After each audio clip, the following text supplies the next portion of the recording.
부탁드리겠습니다. 네, 반갑습니다. 저는 3m72년대 사무처장 김조섭입니다. 네, 지역의 시민단체로서 상인분들께 연대하기 위해 연대 발언을 하고자 이 자리에 섰습니다. 저희는 중앙로 지하상가의 지속 가능한 운영과 또 여러 발생된 의혹에 대한 투명한 검증을 위해서 시민 참여 기본조례에 근거한 시민 공청회를 청구한 바 있습니다. 그러나 지난 8월 1일 대전광역시는 제대로 된 근거도 없이 토론회 공청회를 미개최한다고 통보해 왔습니다. 지역의 상인분들이 계속해서 어려움을 호소하고 계시고 또 여러 의혹이 제기되고 있음에도 대전시는 묵묵부답으로 일관하고 있습니다. 대전 참여자치 시민연대는 제기된 의혹을 검증하기 위해 한국자산관리공사가 운영하는 온비드에 정보공개 청구를 진행했습니다. 440개 일괄 공고된 2024년 5월 대전중앙로 지하도 상가 440개 점포별 일자별 조회수 데이터입니다. 저희는 정보공개 청구를 통해서 해당 정보를 확보했고 분석한 결과 상식적으로 납득하기 어려운 내용들이 있었습니다. 전 구역에 임대료와 관계없이 또 선호도와 관계없이 모두 균일한 조회수가 확인되었습니다. 무엇보다도 가장 의심스러운 것은 5월 27일 월요일입니다. 전체적으로 20회에서 30회 정도의 조회수를 유지하던 440개 모든 점포가 27일 월요일 5회에서 6회로 급감합니다. 특정한 작업이 있지 않는 한 설명하기 어려운 것입니다. 상인들이 월요일에만 혹은 시민들이 월요일에만 조회하지 않는다는 것도 납득하기는 어렵습니다. 금각 이후 28일날 440개 점포는 모두 상승합니다. 균일하게 평균 20회 정도로 균일하게 상승합니다. 이것 역시 설명하기 어려운 부분입니다. 저희가 온비를 통해서 확인한 바에 따르면 해당 기간 동안 데이터나 전산상의 오류가 없었다는 것을 확인했습니다. 실제 조회수인 것입니다. 두 번째는 모바일 접속으로는 조회수가 카운팅되지 않는다는 것입니다. 요즘 많은 분들이 공고물을 모바일로 확인하는 것을 고려해 봤을 때 여기 확인된 모든 조회수는 데스크탑으로 조회한 것입니다. 제기된 의혹에 대해서 투명하게 밝히는 방법은 매우 간단합니다. 수사기관이 접속 기록을 수사하면 됩니다. 만약 그 과정에서 특정 IP 혹은 특정 주소의 IP가 다량 확보된다면 그것은 시설관리공단 혹은 특정 단체나 개인이 이 공고에 대해서 개입하기 위해 의도적 개입을 한 것이라고 해석할 수밖에 없습니다. 수사기관의 철저한 수사를 통해서 해당 내용이 확인되기를 촉구합니다. 추가적으로 보도자료 나눠드린 보도자료에 8페이지를 보시면 성남시와의 비교가 있습니다. 2015년도에 330개 물건을 한꺼번에 공고한 성남시 물건입니다. 그래프를 보시면 아시겠지만 굉장히 다채롭게 확인됩니다. 실제로 공고 가격과 그 다음에 위치에 따라서 차이가 나는 것을 볼 수 있습니다. 그 밑에 중앙로 상가의 물건 조회수입니다. 굉장히 균일성을 보이고 있는 것을 확인할 수 있습니다. 심지어 성남시 사례는 2015년도에 공고가 이루어졌고 지금도 마감된 공고를 클릭하면 조회수가 올라갑니다. 즉 10년간 누적된 조회수의 결과입니다. 여기에 평균 조회수도 50회에 불과합니다. 중앙로 지하상가가 굉장히 어려운 상황에 있고 코로나 이후에 지역 상권이 굉장히 어려운 상황이라고 쳤을 때 다른 지역에 비해서 과도한 조회수가 체크되었다고 볼 수 있습니다. 9페이지를 보시면 공고의 순위별로 높은 순위별로 정리한 그래프입니다. 성남시의 경우에는 높은 것부터 가장 낮은 것까지 분포합니다.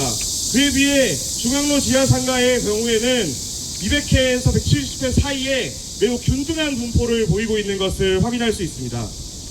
일반적인 상식선에서는 설명할 수 없는 데이터입니다. 그렇기 때문에 수사기관의 철저한 수사가 투명하고 철저한 수사가 조속히 이루어지기를 다시 한번 촉구하는 바입니다. 이상입니다.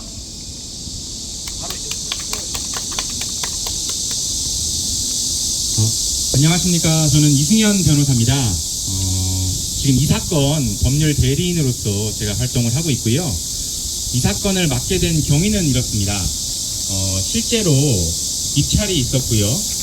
또 그 입찰 과정에서 지금 현재 지하상가를 이용하시는 분들께서는 본인들이 입찰을 받지 못하면 본인들의 생활의 터전을 잃는 상황이었습니다. 정상적인 입찰이라면 뭐라 하지 않을 것입니다. 그런데 통계적인, 과학적인 자료를 살펴봤더니 너무나도 의심스러운 상황이 있었습니다. 저도 사실 최초에는 이 사건을 맡지 않으려 했습니다. 왜냐하면 괜히 허튼 소리 하는 거 아니야 라고 했는데 막상 지금 가지고 계신 보도자료, 통계적인, 과학적인 근거를 살펴보니 정말로 우리의 하인, 공복인, 공무원이 시민의 생존권을 빼앗으려고 허위 조작을 한 것이 아니냐고 의심이 드는 상황이었습니다. 그렇다면 주인인 우리 시민들은 그 사실을 확인하여야 하는 것이고요. 그 사실을 확인할 수 있는 방법이 이 사건 형사고소밖에 없었기에 여기까지 이르게 된 것입니다. 그래서 기타 저희가 보도자료로 상세하게 설명을 했지만 기타 궁금하신 것이 있으면 언제든지 저한테 문의를 해주시면 제가 더욱더 상세하게 설명을 할 것이고요. 그리고 확실하게 이 내용에 대해서 정확하게 보도하여 주실 것을 진심으로 부탁드립니다. 이상입니다. 부탁드립니다. 기자님들, 경찰님들.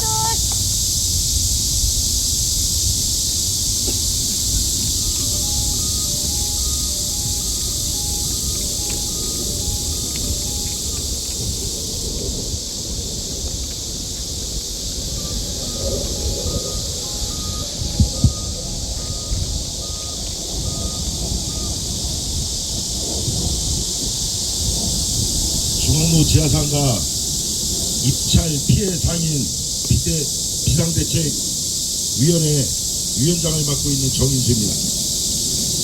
2천여 명의 생존권 파괴에 대한 대전 중앙로 지하상가 옹비들을 통한 1차 입찰의 조회수 부풀리기 조작 관련 철저한 조사 요청에 대해서 지금부터 말씀을 드리겠습니다. 코로나19가 종료되자 상인들이 어려움을 배려하지 않은 채 대전 중앙로 지하상가는 타 도시와는 다르게 전통시장 및 상점가 육성을 위한 특례법 17-2를 활용하지 않고 명도 절차 없이 영업 중인 440개 모든 점포에 대하여 대전시에서 공개 경쟁 입찰을 강행한 후 입찰가를 올리기 위한 수단으로 조회수를 부풀리게 한 조작 사건입니다. 자체 조사 배경에 대해서 말씀을 드리겠습니다. 대전 중앙로 지하상가 비상대책위원회는 2024년 5월 22일 공지된 중앙로 지하상가 1차, 2차와 관련하여 입찰 마감 후 도저히 납득할 수 없는 결과에 자체 조사를 실시하게 되었습니다. 자체 조사 시기는 2025년 5월 초가 되겠습니다. 자, 첫 번째, 낙후된 구역과 활성화된 구역의 조회수가 비슷하게 나타났다는 점. 두 번째, 상인의 일반인은 입찰 공지 자체를 인지하기 어려운 구조였다는 점. 세 번째, 1인 1점포 입찰이라는 조건에도 불구하고 조회수가 과도했다는 점. 네 번째, 실제 입찰자 대부분이 기존 상인 또는 종사자였다는 점. 다섯 번째, 440개 점포에 대해 827명이 입찰에 참여한 것으로 확인된 점. 여섯 번째, 유찰된 50개 점포의 조회수도 낙찰된 점포의 조회수와 유사하게 나타났다는 점. 일곱 번째, 조회수에 비해 단독 낙찰 또는 유찰된 점포의 비율이 56%에 달한다는 점. 여덟 번째, 입찰 중지 가처분 신청이 마지막 날 기각되어 몇 시간 남지 않은 시점에 입찰에 참여한 상인이 너무나 많았다는 점. 아홉 번째, 상일들 간 장기간 형성된 친분 및 암묵적 합의가 있었던 상황에서 조회수가 과도하게 높았다는 점.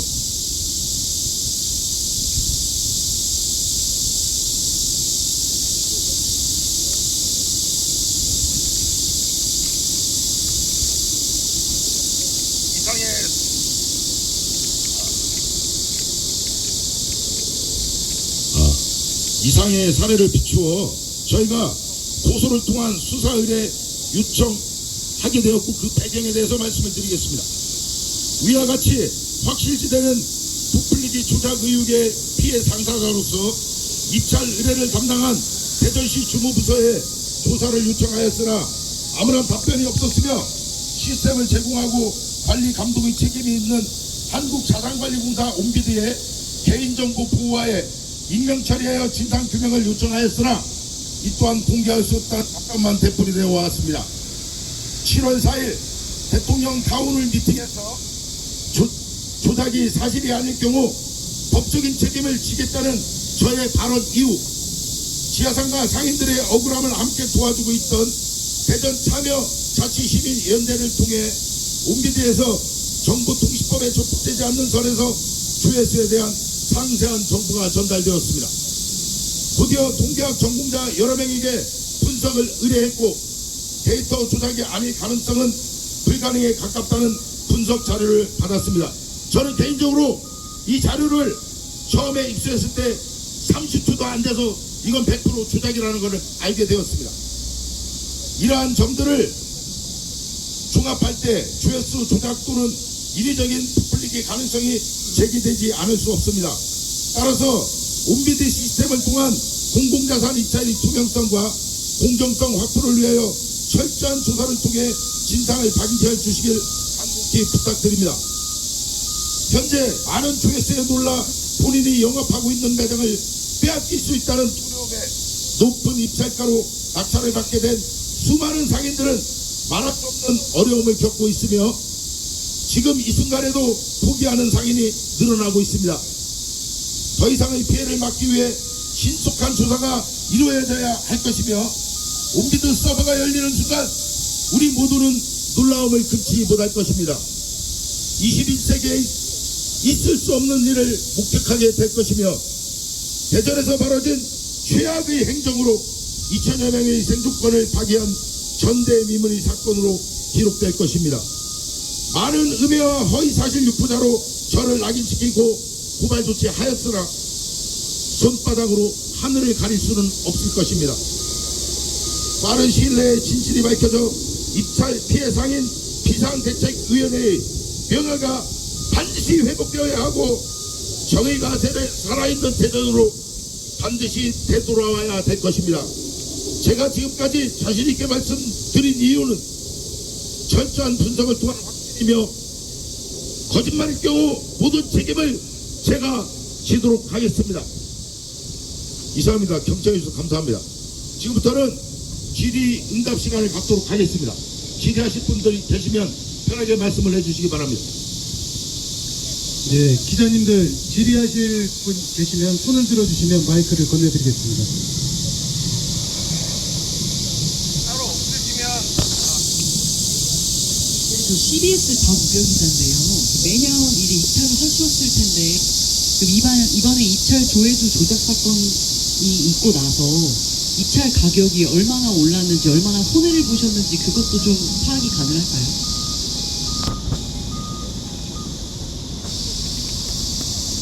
저희가 파악하기로는 1차 입찰 당시 약 이전 사용료의 230% 정도가 인상이 된 걸로 알고 있고요. 그 이후에 유찰된 점포에 대해서 7차 입찰까지 진행이 되었습니다. 얼마 남지 않은 매장을 입찰이 진행되다 보니까 거기는 더 많은 높은 입찰가가 되어서 저희가 예상하건대 현재 7차 입찰까지 마감한 시점에 약 280% 정도 예상하고 있습니다. 질문하실 분 있으면 말씀해 주십시오. 그리고 제가 이 자리에서 한 가지 더 말씀을 드리겠습니다. 2021년 역전 치아도상가 1차 입찰 진행할 때부터 저희가 수사를 할 겁니다. 최근까지 조회수를 조작했습니다. 이 부분도 제가 반드시 거짓일 경우에 제가 책임을 지겠습니다. 저희 정말로 억울합니다. 이렇게 공무원이 진정하겠습니다. 공무원이 조회수에 개입되는 것은 있을 수 없는 일입니다. 있어서도 안 되는 일입니다. 이것은 반드시 법적인 책임이 동반되는 것이기 때문에 반드시 책임이 따라야 된다고 생각합니다. 앞으로 그 부분에 대해서 조사가 끝난 이후에 저희 비대위에서는 철저하게 대응을 하도록 할 것입니다. 그 기자님들에게 추가적으로 한 가지만 안내드리면 지금도 온빌리에 마감된 1차 물건을 확인하실 수 있습니다. 실제로 좀 의심스러운 이유 중에 더 하나는 실제로 들어가시면 해당 물건의 번호에 따라서 이 지도에서 각자 확인을 해야 됩니다. 그래서 사실 내가 여러 점포에 관심이 있더라도 실제로 여러 점포의 조회수를 클릭할 만한 이유가 딱히 없습니다. 왜냐하면 가격과 위치는 리스트에 나오거든요. 근데 각 들어가 보면 똑같은 사진만 있습니다. 또 여기서 어디 체크가 되어 있거나 그런 게 아니에요. 실제로 번호를 내가 체크해야 합니다. 그래서 사실은 일부의 시민들이나 외부의 상인들이 관심이 있어서 클릭을 했다고 하더라도 440개가 균일하게 올라갈 만한 이유는 좀 찾기 어렵다는 점 다시 한번 말씀드립니다. 맞습니다. 더 질의사항 혹시 있으실까요? 조회수가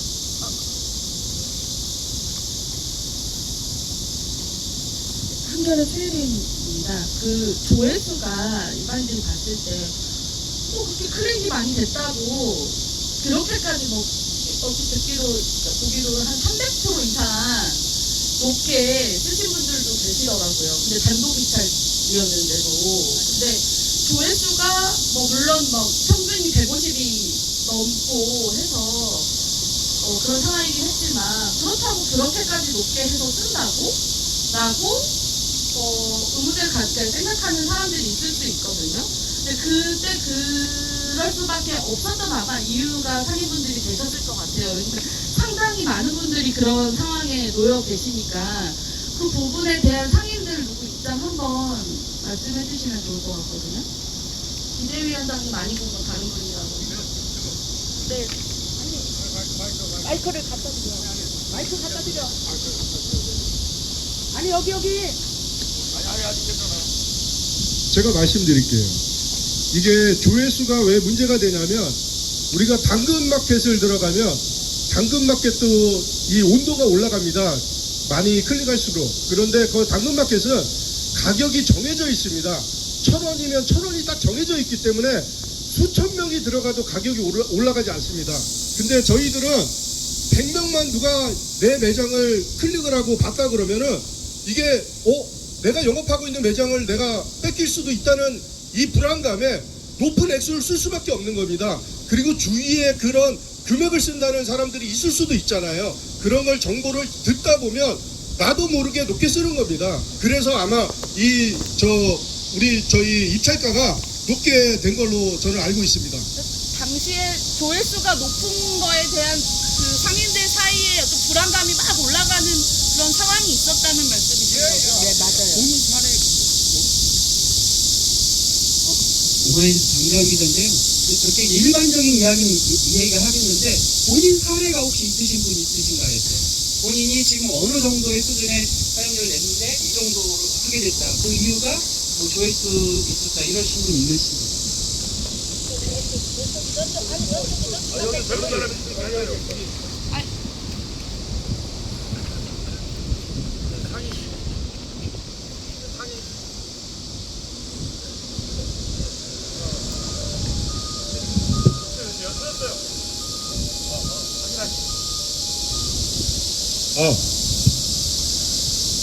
입찰이 일반적으로는 타 도시도 마찬가지인데 명도를 하고 입찰을 합니다.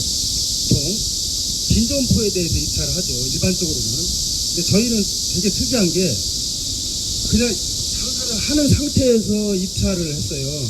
그러다 보니까 우리 영업 중인 매장을 입찰하다 보니까 입찰에 참여하는 그 영업주는 어떤 생각을 드냐면 여기서 떨어지면 그냥 나가는 거예요. 그러니까 조회수에 민감할 수밖에 없는 겁니다. 그래서 20, 30개씩 하루에 올라가니까 다 멘붕이 온 거예요. 이 상인들이. 그래서 이 지금 300%라는 게 사실 장사 못합니다. 이 가격에. 거의 멘붕이 와가지고 한 일주일 사이에 그것도 공모를 내고 그 다음부터 입찰을 들어갔어요. 이제 생각할 시간도 없이. 원래 얼마 내시다가 그래서 본인- 원래 아, 얼마 지금- 내시다가 얼마로? 원래 한 180 정도 내다가 지금 한 380 정도 됩니다.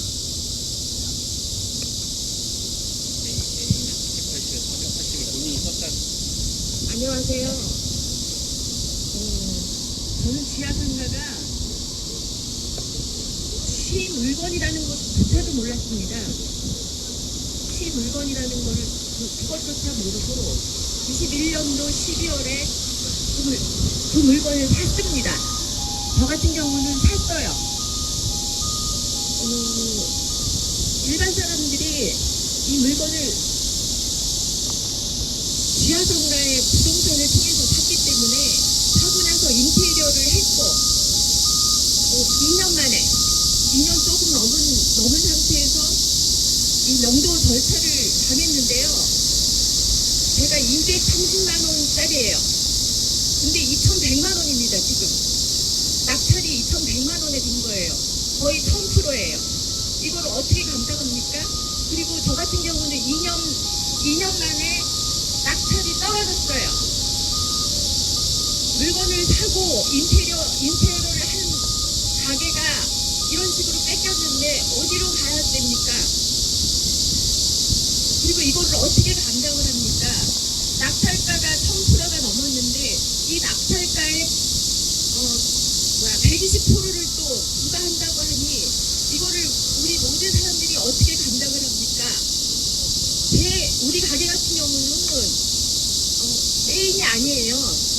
메인이 아닌데도 그렇게 1000%예요. 근데 중앙에 있는 분들은 얼마나 높겠습니까?